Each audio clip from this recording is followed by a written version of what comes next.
L'idée a toujours, et c'est toujours d'ailleurs l'idée dans l'approche clinique, thérapeutique, avec d'utiliser le microbiote comme outil diagnostic finalement,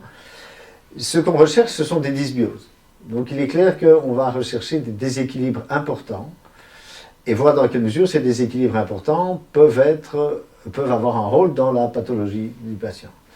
Alors, concernant l'idée de microbiote sain, donc c'est quelque chose qu'on réfutait complètement à l'époque, on disait il n'y a pas de microbiote sain, voilà. Maintenant, il y a quand même des études qui sont faites et il y a en particulier ceux qui ont créé ce qu'on appelle attendez, est-ce que le terme exact, c'est le Gut Wellness Microbiota Index, voilà, 2, qui est un index où finalement ils ont utilisé, je crois, plus ou moins 10 pathologies différentes. Ils ont analysé quelles étaient les bactéries présentes en grande quantité ou en petite quantité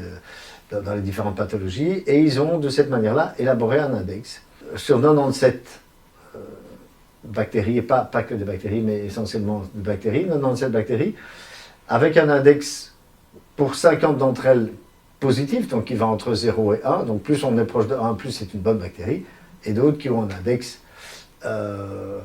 qui va de 0 à moins 1, et plus ces bactéries sont néfastes dans ces pathologies, plus elles ont un chiffre proche de moins 1. Et au final, avec ces 97 bactéries, ben, ça donne un index du microbiote de santé. Donc ça, c'est quand même quelque chose qui